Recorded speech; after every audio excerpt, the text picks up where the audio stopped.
Vamos orar?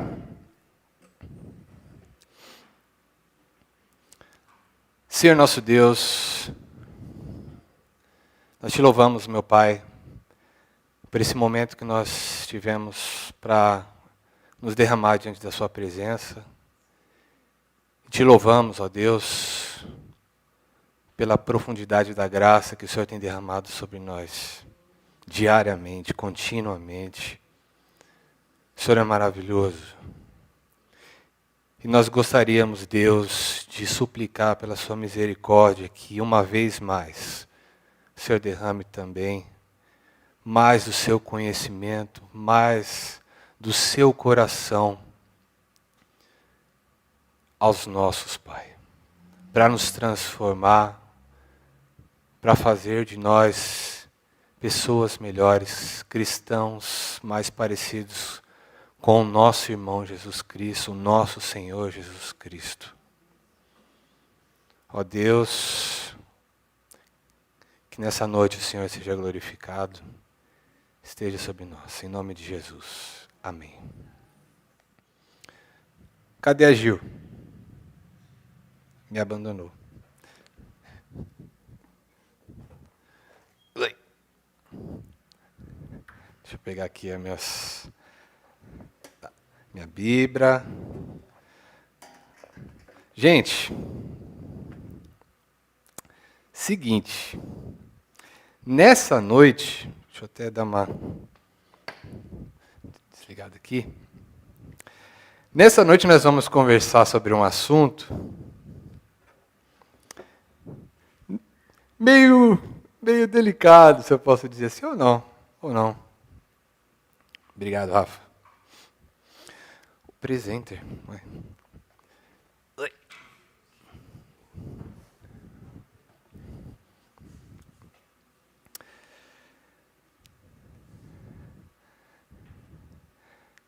Hoje a gente vai conversar sobre um assunto que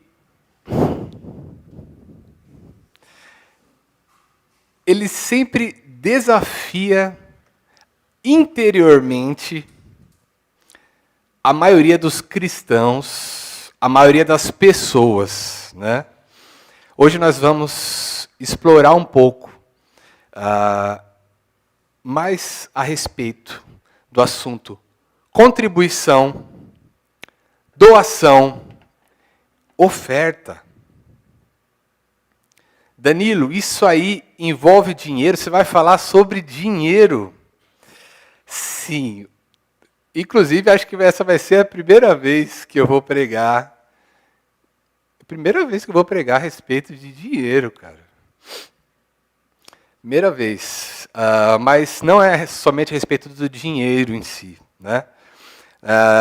Mas é sobre o que nós temos a entregar para o outro, né? Entregar daquilo que nós temos, que não necessariamente é dinheiro, a outro, né? Danilo, então você vai falar sobre dízimo? Aquele que te leva aqui na igreja e tudo mais? Não vamos falar sobre dízimo. Mas, de qualquer forma, isso não faz com que o assunto que nós vamos tratar essa noite, ele deixe de ser menos pessoal. O dízimo é o quê? O que ele se refere? O dízimo é uma entrega, né, de uma quantia fixa, certo? Vocês vão me corrigindo aí, tá? Só vou dando os parâmetros, vocês vão falando assim, ok, está errado, enfim. O dízimo, né, é uma quantia fixa que nós estabelecemos. 10%, a palavra dízimo tem a ver com 10% mesmo, né? 10, dízimo. E ele foi instituído para quem? Para todos que compõem a igreja. Certo?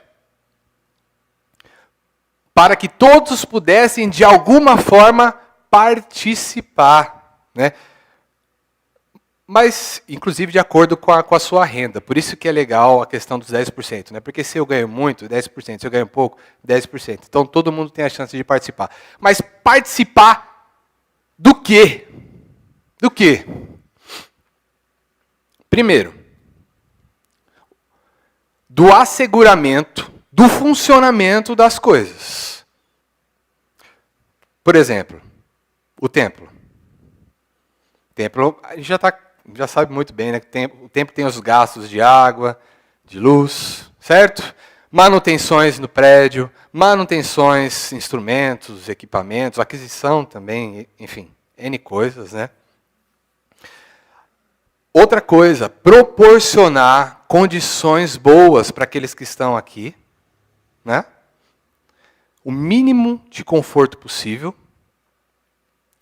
E no que se refere a pessoas, que acho que talvez seja o mais importante de tudo, né? O mais relevante, né? Os dízimos são revertidos para obras missionárias, não são? Isso eu estou falando, né, da nossa igreja. Essa é o intuito, falar de nós aqui, né?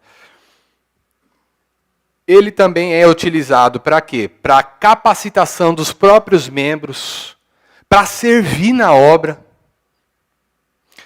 Inclusive, há um tempo atrás, nós tivemos, não veio um pastor, alguém para poder ensinar a respeito dos PGMs, para capacitar os irmãos para poderem fazer os PGMs nos seus lares? Não teve?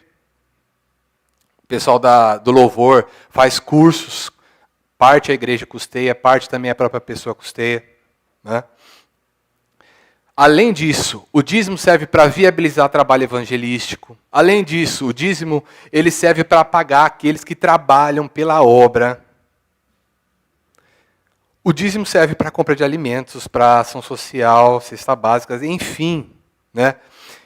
O dízimo, quando ele é recebido e utilizado fielmente dentro dos parâmetros que o Senhor deseja, faz todo sentido. Faz todo sentido. É coerente, é razoável, sim. E resulta em bênção para a obra.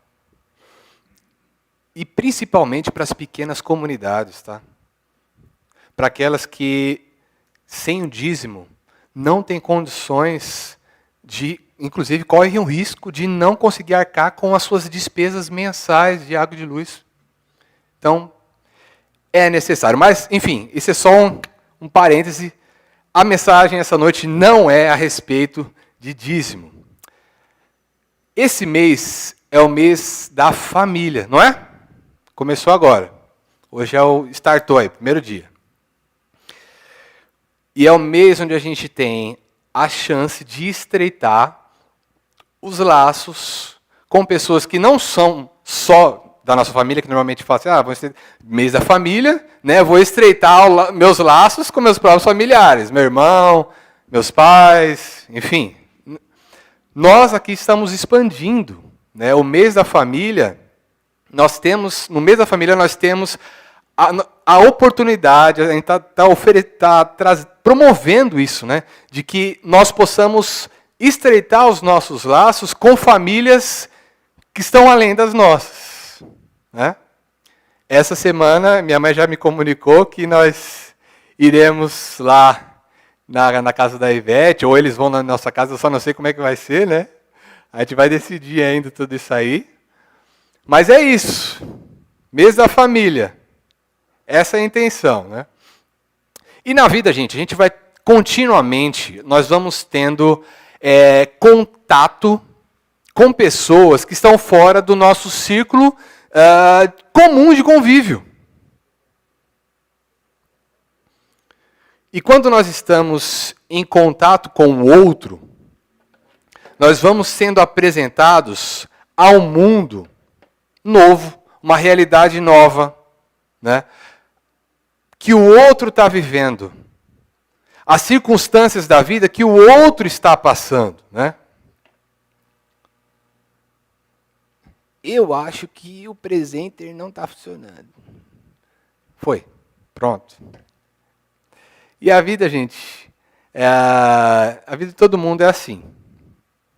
Você vê que tem uma ilustração, né? Mas é assim, hoje, estou bem. Hoje está tudo em paz. Hoje no meu lar estamos supridos. Hoje eu tenho o suficiente. não é? E do nada, tudo pode mudar. E às vezes muda numa proporção enorme, né?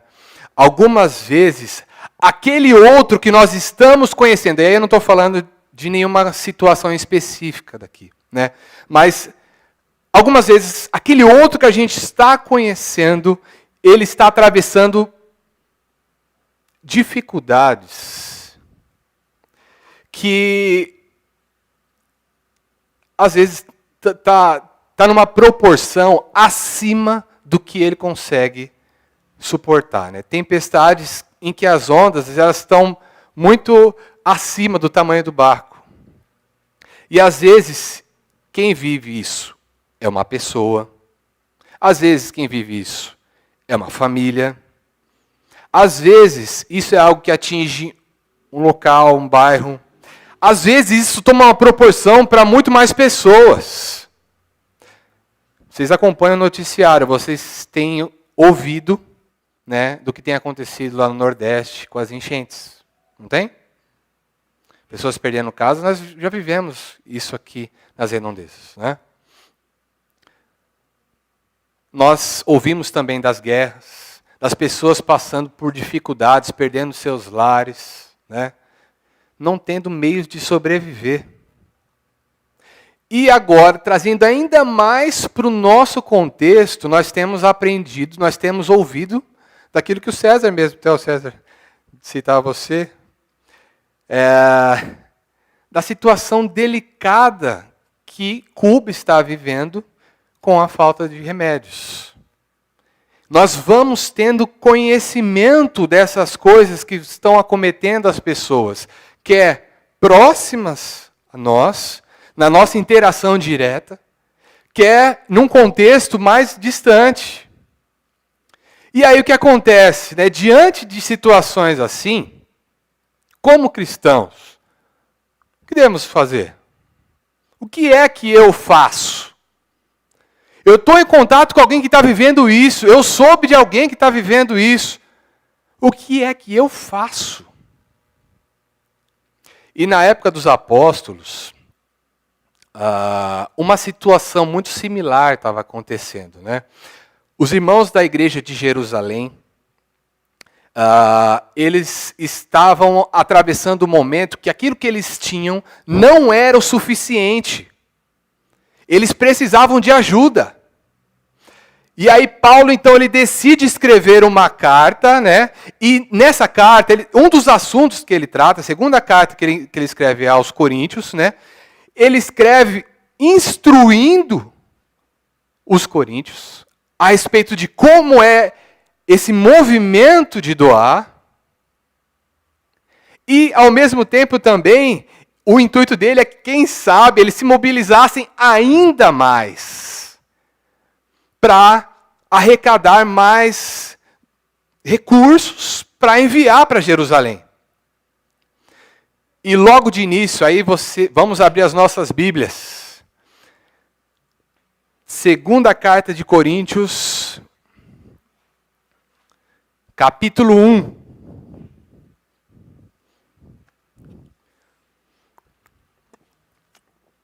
Eu estou usando a NVT, Rafa. Logo de início, Paulo ele vai trazendo os seguintes dizeres na carta dele. Capítulo 1, versículo 3. Estou ouvindo ainda barulho de folhas mexendo. Capítulo 1, versículo 3. Louvado seja Deus, Pai de nosso Senhor Jesus Cristo, Pai misericordioso e Deus de todo o encorajamento. Ele nos encoraja em todas as nossas aflições, para que com o encorajamento que recebemos de Deus, possamos encorajar outros quando eles passarem por aflições. E aí, a partir disso, a gente já tem algo para refletir. algo importante para o nosso ponto de partida. Como nosso ponto de partida, né?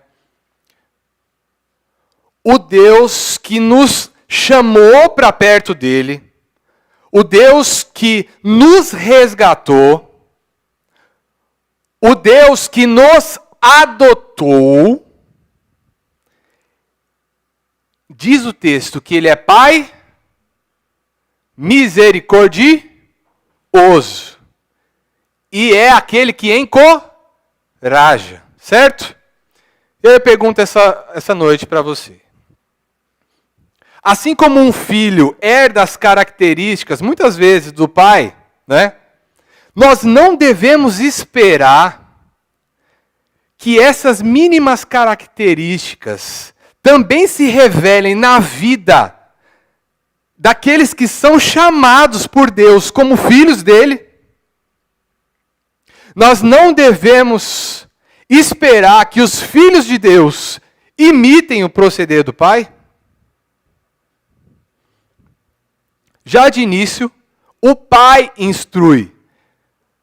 Vê as misericórdias que eu entrego a você.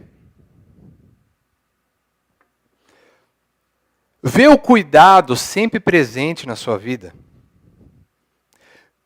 Vê que eu não te abandono no seu sofrimento.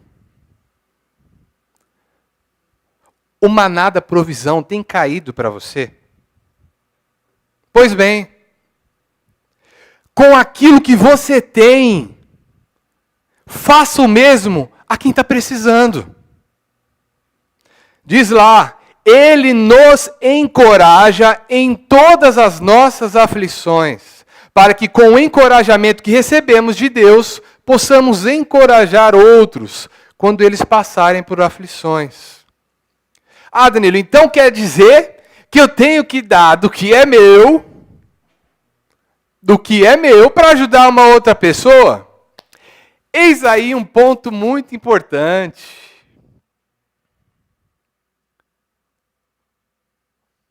O que é meu? O que é seu?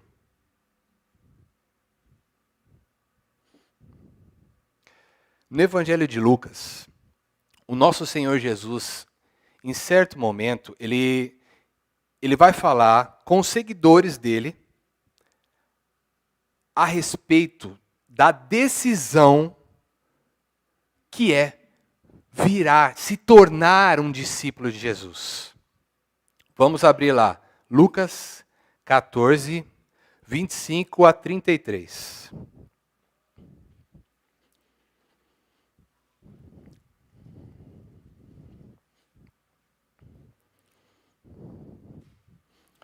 Lucas 14, 25 a 33.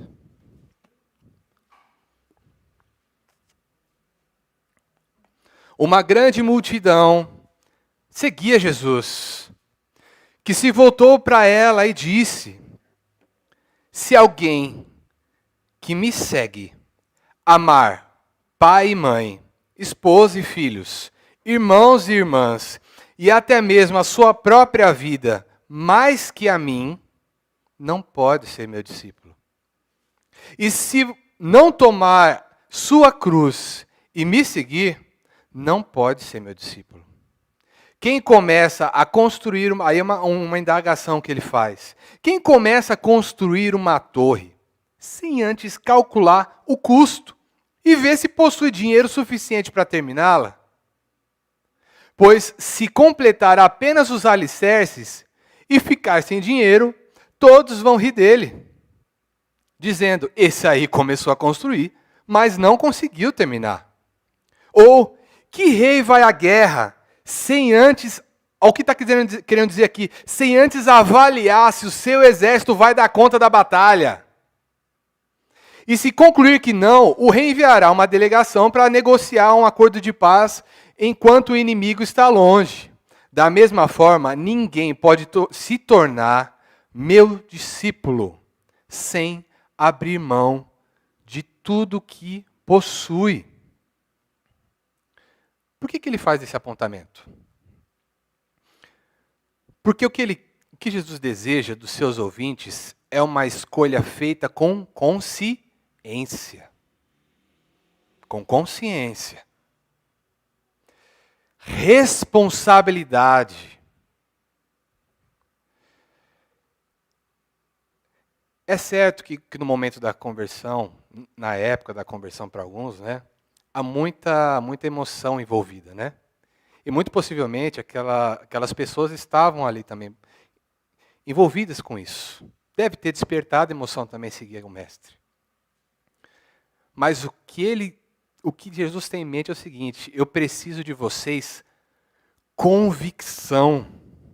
Só que convicção não baseada naquilo que você sente, porque as nossas sensações, elas são transitórias. Hoje eu estou apaixonado por Jesus. Amanhã, no momento em que vier alguma tristeza, isso pode abalar. E aí, qual que é a questão? Ele deseja que a nossa decisão seja ponderada, cuidadosamente.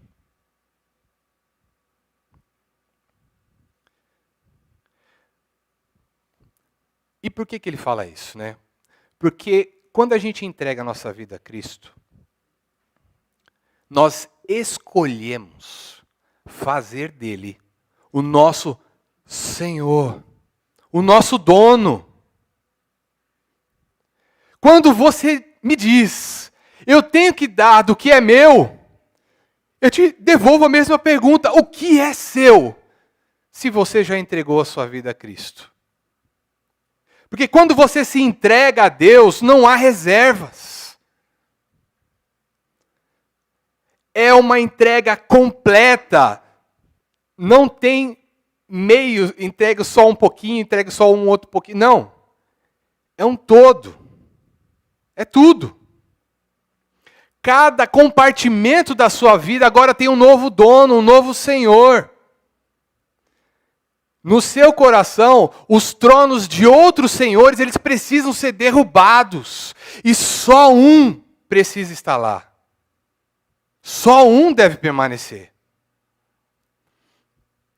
Por isso que quando uma pessoa ela decide entregar legitimamente a sua vida a Cristo, legitimamente, né, se espera uma mudança drástica na sua vida. Normalmente costuma acompanhar a decisão.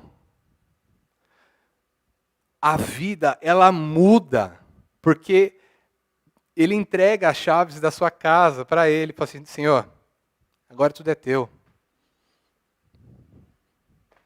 Inicie o trabalho que o Senhor tem para fazer aqui dentro. Quando eu era dono de mim, eu ia para onde eu desejava, eu fazia o que eu queria, né? Eu me relacionava com quem eu desejava, eu gastava a minha vida da forma como eu quero. Mas, se eu sou de Cristo, mudou. Mudou. Mudou.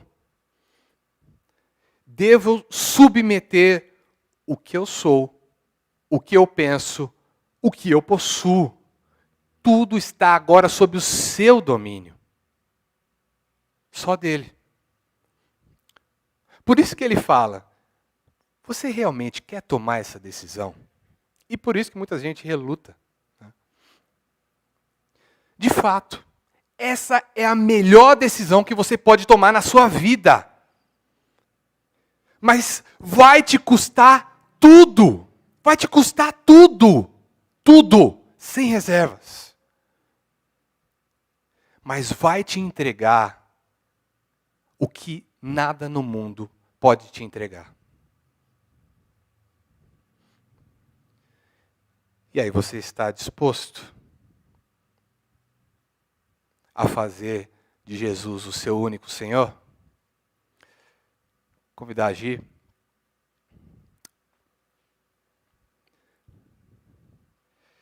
E, gente, mais uma vez,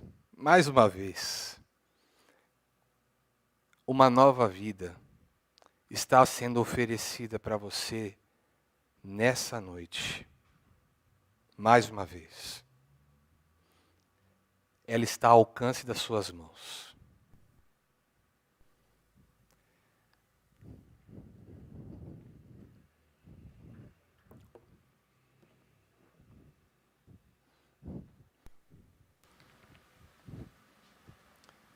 Dá para aqui mesmo.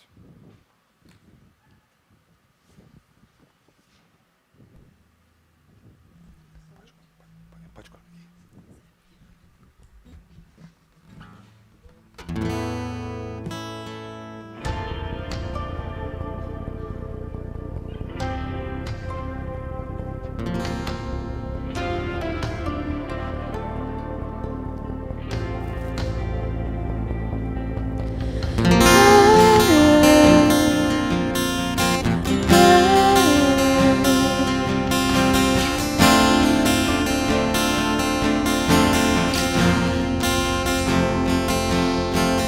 Veja, a vida está tão perto. Prove, a paz não está tão longe. Cadê as sombras que nos seguiam?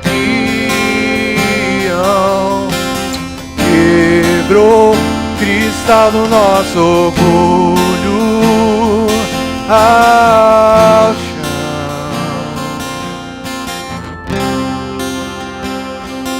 Ao chão.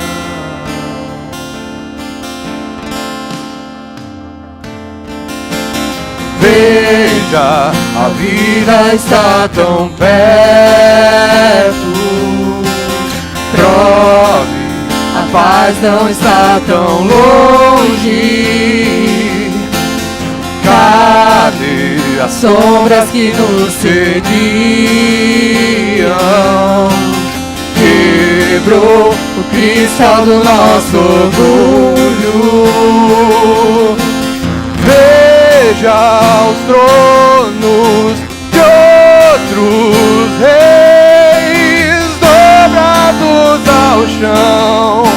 Até meu coração se deu. Eita, tudo se rendeu. Quem não louvará? Quem não temerá o rei? Veja os tronos de outros reis dobrados ao chão. Até meu coração se deu. Eita, tudo se rendeu. Quem não louvará? Quem não temerá o rei? Importa que ele cresça, maior que toda sombra que a gente projetou. Importa que ele seja o único Senhor. Importa que ele cresça, maior que Toda sombra que a gente projetou. Importa que ele seja o único Senhor. Veja os tronos de outros reis dobrados ao chão. Até meu coração se deu. Eita, tudo se rendeu. Quem não louvará? Quem não temerá o rei? Veja os tronos de outros reis dobrados ao chão. Até meu coração se deu. Eita, tudo se rendeu. Quem não louvará? Quem não temerá o rei?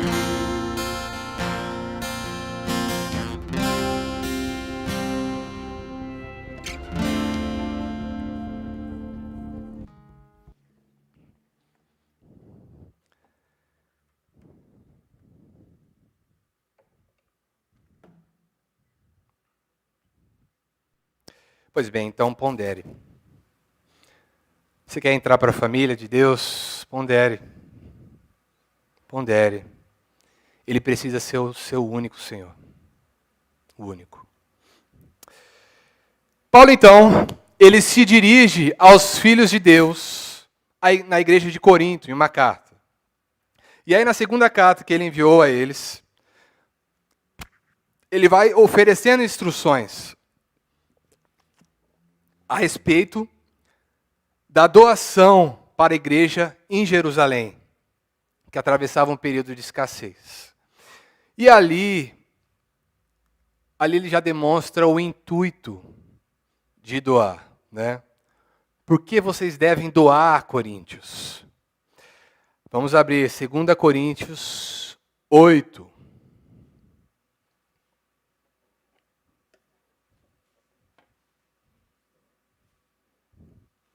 Segunda Coríntios 8, o intuito de doar. Versículo 13.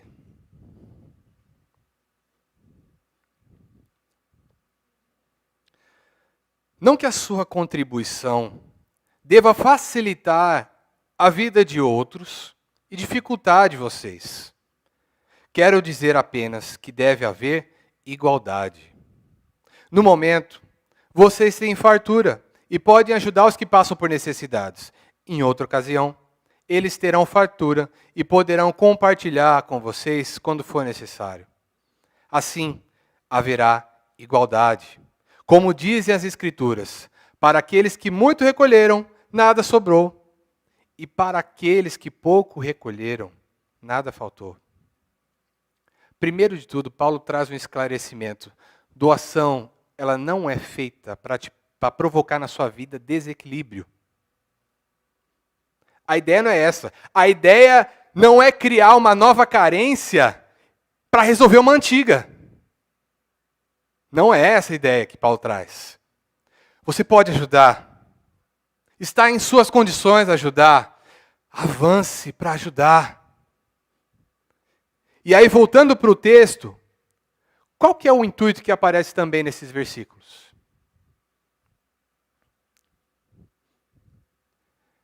A promoção de igualdade de condições. O que ele deseja é isso, que haja igualdade de condições. E o que ele está trazendo aqui, inclusive até engraçado, é porque não é razoável, é isso que ele está trazendo aqui, não é razoável que os nossos irmãos em Cristo, enquanto para eles a fome está prevalecendo, para outros a abastança, a abundância. E eu acho que eu já vi isso em algum outro lugar. Há um tempo atrás eu até mencionei a respeito disso. Aonde? Na ceia. A condição é similar. Paulo estava ensinando que repartir traria igualdade, né? Do muito que vocês têm, compartilhem, né? Ele pediu, isso ele não pediu só para a igreja de Corinto, ele pediu para outras igrejas também, para que elas participassem. E assim, aqueles que tinham mais prosperidade poderiam doar da sua abundância aos que estavam carecendo dela. E aí, pensando num resultado disso, eu me recordei de um movimento muito similar a esse, né? Vocês se recordam, no Novo Testamento, de uma comunidade de fé, onde as pessoas tinham tudo em comum? Era um só coração, um só pensamento, uma só mente, fala lá, né? Ninguém considerava aquilo que possuía unicamente seu. Atos 4, 32 a 35. As pessoas vendiam dos seus terrenos e entregavam aos pés dos apóstolos para quê? Para que eles distribuíssem àqueles que estavam precisando, aqueles que estavam carecendo de ajuda.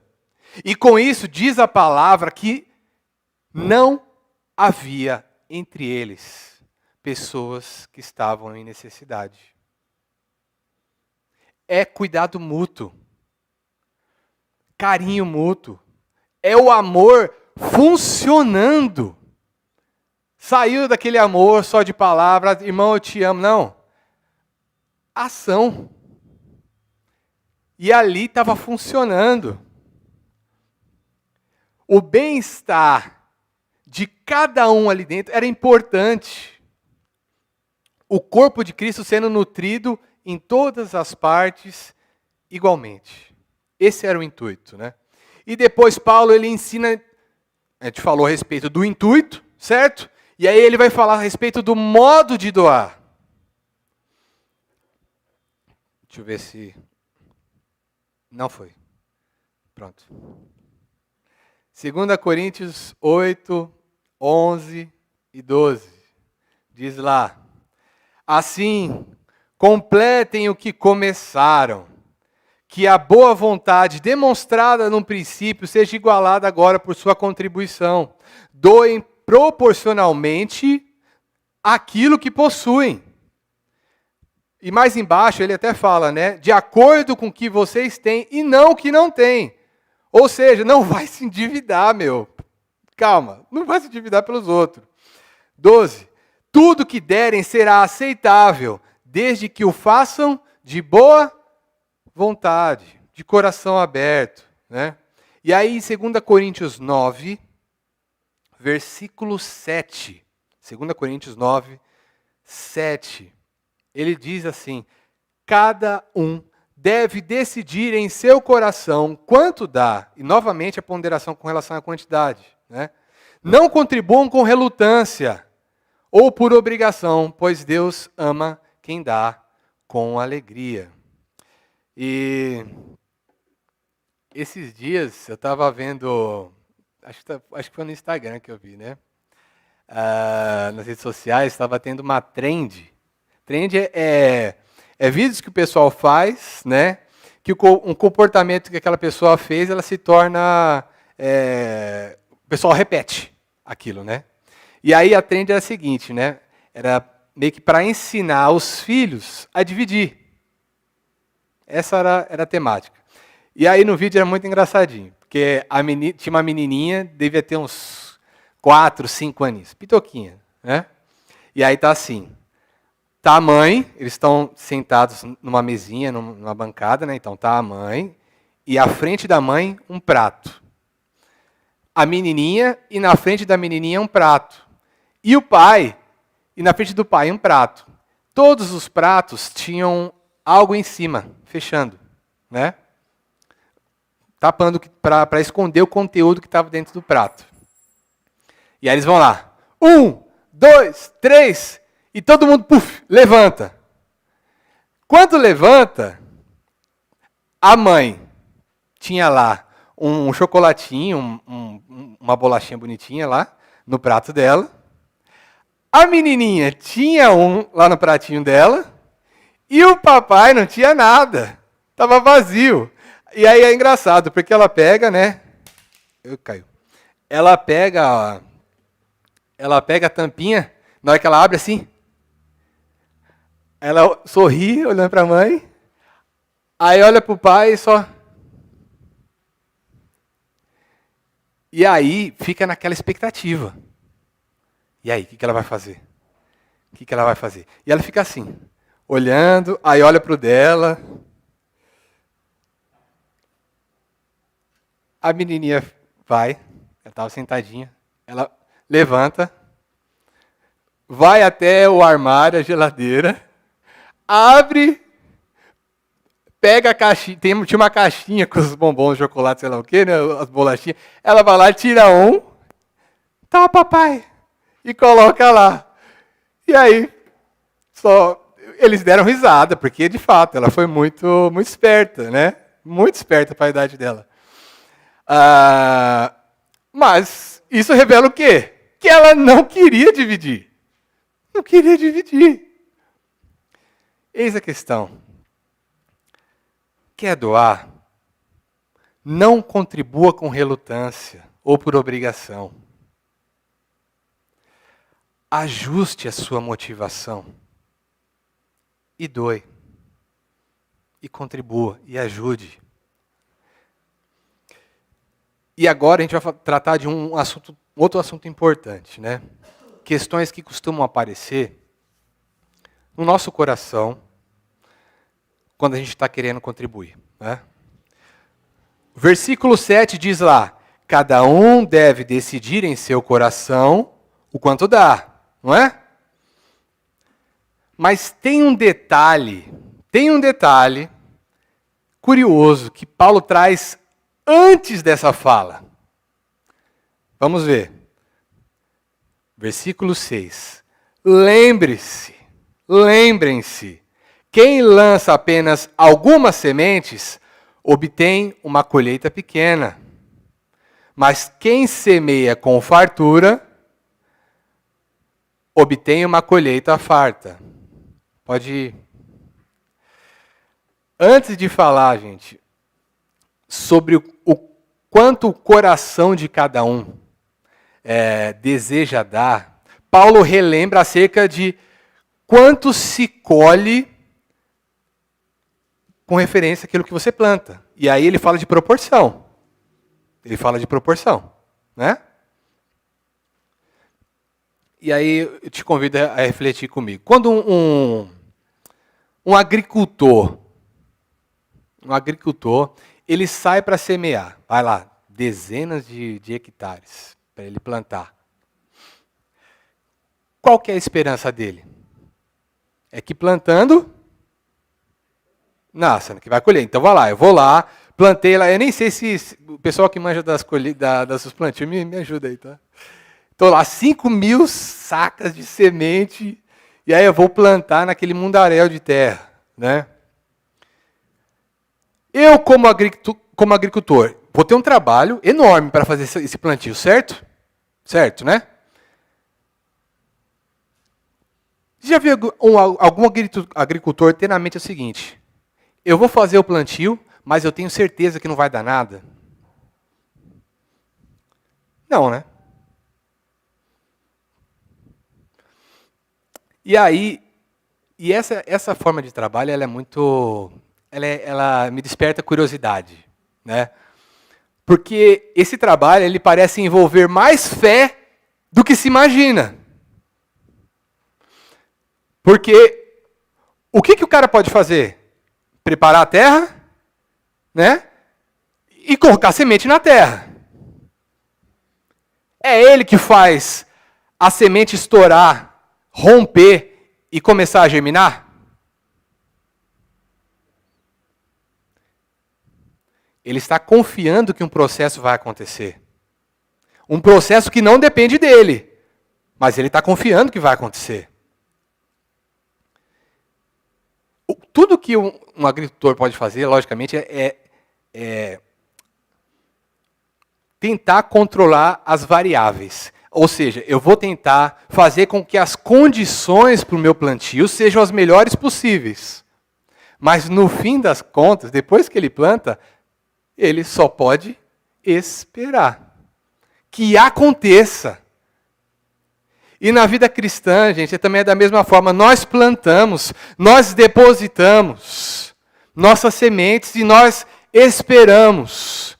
Quem é que vai fazer a coisa aparecer? Sou eu? Vai depender de mim os resultados? E Paulo, ele nos incentiva a fazer de fato dessa mesma forma, né? E aí, quais são os frutos do nosso plantio? A gente não sabe. Isso é uma coisa também, né? Na verdade, ninguém sabe qual que vai ser o resultado do nosso plantio, da nossa ajuda, da nossa contribuição para alguém que está precisando. A gente não sabe, não sabemos.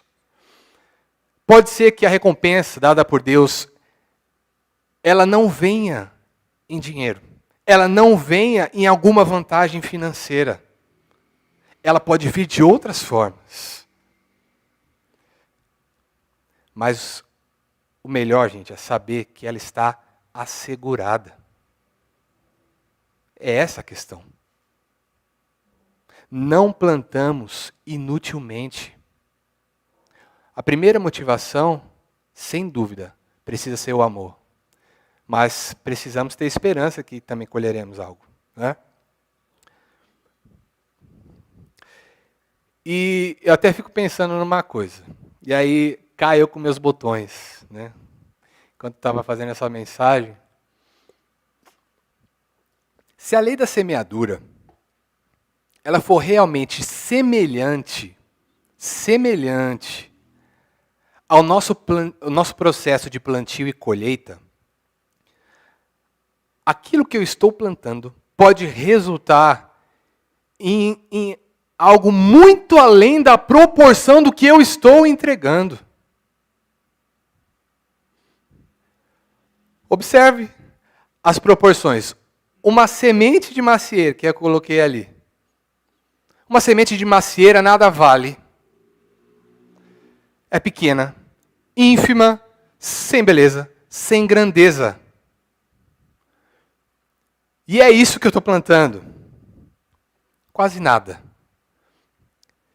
Agora compare uma semente de macieira com a macieira propriamente dita.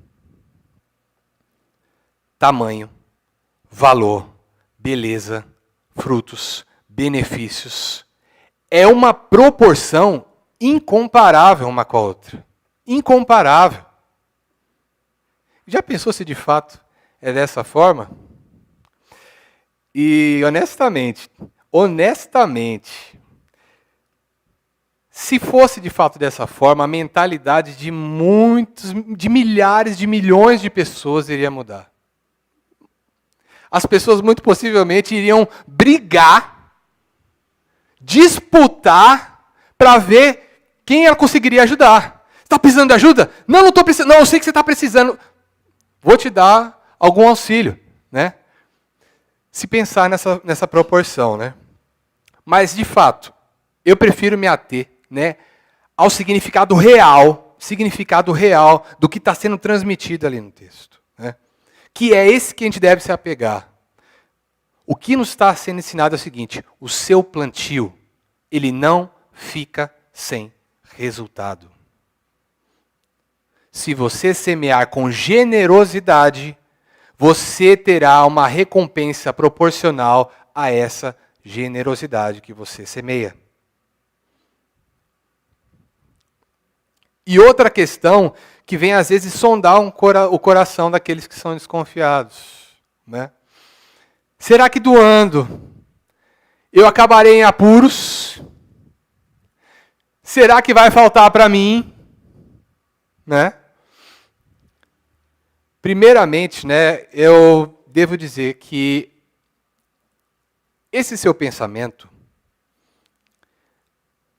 ele tem certo sentido, sim.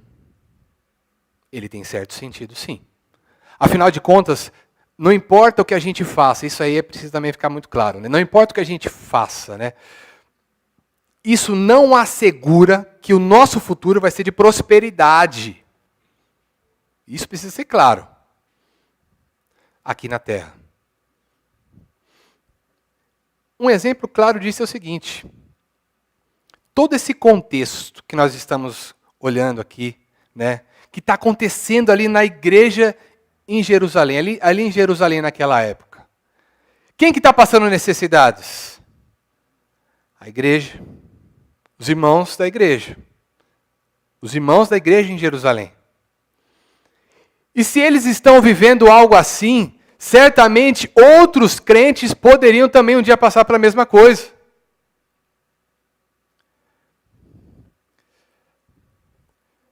E aí,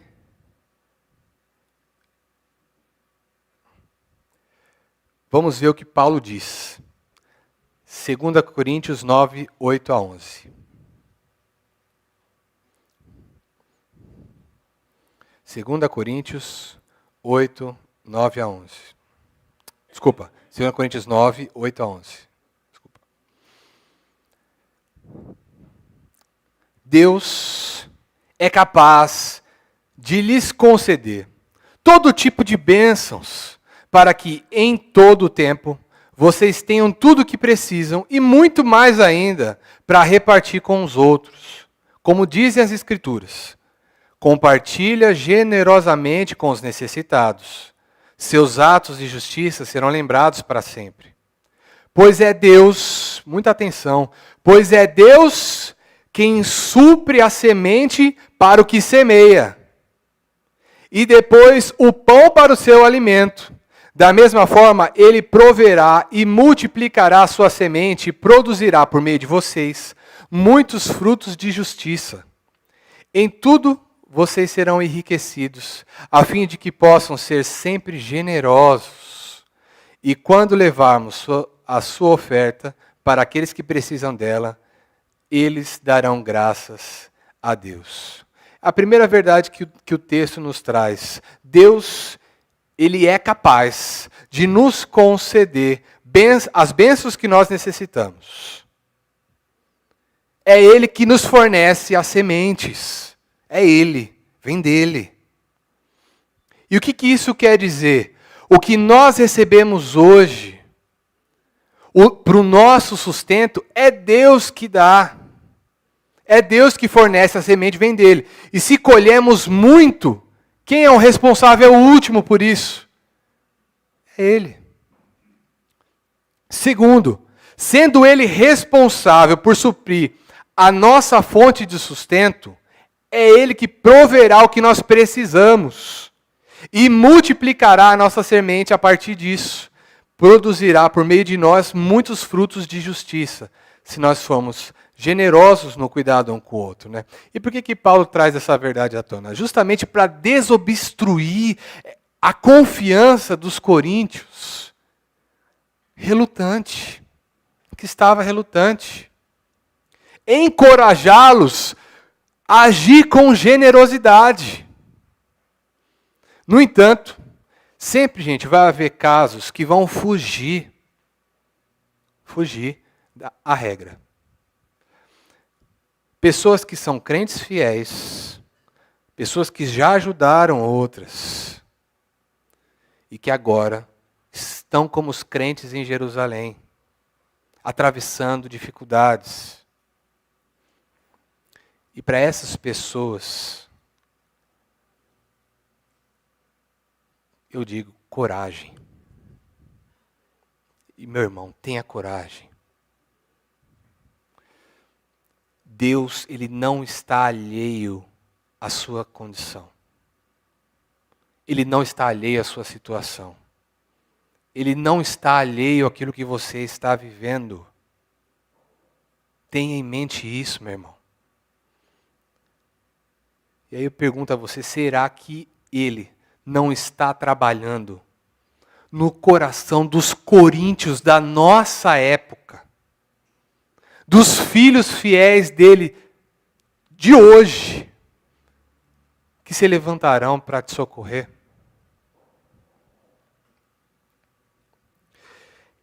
E esse é o ciclo do socorro de Deus. É esse o ciclo. Hoje eu estou bem. Hoje eu estou bem.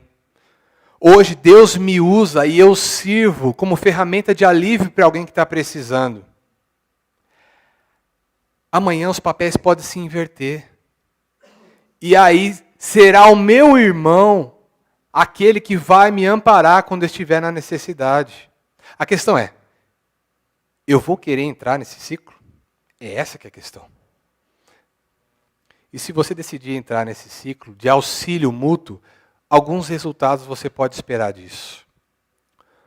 Primeiro resultado, a nossa confiança em Deus, ela vai ser trabalhada como nunca. E aí você vai experimentar o cuidado de Deus sobre a sua vida, como você nunca viu. De fato, é passar a depender um pouco mais de Deus, né? E realmente exercer a fé, né? Inclusive, com relação até essas questões de sustento, né? Como nós já ouvimos na Escritura a esse respeito, né? Quando Deus ele ensinava o povo hebreu, israelita, né? A respeito do plantio, do uso da terra. Como é que ele falava? Vocês vão usar a terra por um período X. Depois, vocês vão deixar essa terra descansar 1 ano. E ali, vocês vão viver daquilo que a terra produzir. Ensinando as pessoas a de fato confiarem na providência que Ele traz. Providência real. Uma outra coisa que a carta de Paulo aos Coríntios vai nos ensinar. Capítulo 9, versículo 12. Logo, 2 coisas boas resultarão desse ministério de auxílio. As necessidades do povo santo serão supridas, e você foi ferramenta de Deus para isso. E eles expressarão com alegria sua gratidão a Deus. A sua ajuda vai fazer com que a gratidão emerja do coração, vai propiciar que a gratidão emerja do coração daqueles que estão sendo ajudados. E eles engrandecerão a Deus, eles louvarão a Deus pelo suprimento que Ele está entregando a eles. E você está sendo ferramenta de Deus para isso, para a glória de Deus. E é para isso que nós estamos aqui, nesse mundo. Para sermos ferramenta para a glória de Deus. Outro bom resultado é que quem doa, ele acaba recebendo uma profunda afeição por parte daquele que recebeu, né? As doações, as contribuições, as ofertas, né? Enfim. E com isso, gente, a gente já tem embasamento suficiente, né, para que a gente comece a nossa jornada de ajuda àqueles que necessitam, né? Nessa noite, né, nós temos muito, muito a agradecer a Deus. Pois temos recebido o suficiente para viver. Muitos de nós viver com conforto. Nós temos de agradecer a Deus por isso. Se os nossos celeiros eles estão transbordantes, é porque Deus está fazendo com que isso aconteça. E se também, de outra forma, nós estamos vivendo, atravessando um período de fragilidade, né, onde a escassez ela está presente, está viva, está sendo sentida, que nós tenhamos coragem e confiança no nosso Deus, pois Ele preparará o socorro que nós temos necessitado. Que Deus nos dê cada vez mais amor uns pelos outros e que Ele seja visto através das nossas ações. Amém? Vamos orar. Senhor nosso Deus, louvado seja o Seu nome, por esse momento em que nós recebemos de Ti a instrução a respeito do doar, do contribuir, de ser o amparo, de ser a ajuda daqueles que precisam. Ó Deus, nós engrandecemos o Seu nome, cantamos a respeito do Senhor nessa noite. Mas muito mais do que canções, a nossa adoração, ela precisa ser vivida diariamente. E a adoração, ela vem de diversas formas. Uma delas, que chega como cheiro suave ao Senhor, é nós estarmos prontos a auxiliar aqueles que estão precisando, Pai. Ó Deus, nos dá um coração que seja extremamente confiante na Sua providência. O Senhor sabe que muitas vezes estamos temerosos. O Senhor sabe muitas vezes que estamos receiosos de poder auxiliar de alguma forma, Pai. E retemos quando deveríamos oferecer auxílio. E por isso, pessoas deixam de ser socorridas, Senhor. Nos ajuda, Deus, a termos um coração sensível, que olhe para o nosso próximo e deseje tão intimamente o bem dele, como desejamos nós mesmos o nosso próprio bem. Que desejemos intimamente que o nosso próximo, ele viva em dignidade, como nós temos vivido, Senhor. Nos capacita para isso, Pai. Que nessa noite não seja só mais uma oração, que nessa noite não seja só mais uma canção, que nessa noite não seja mais uma pregação.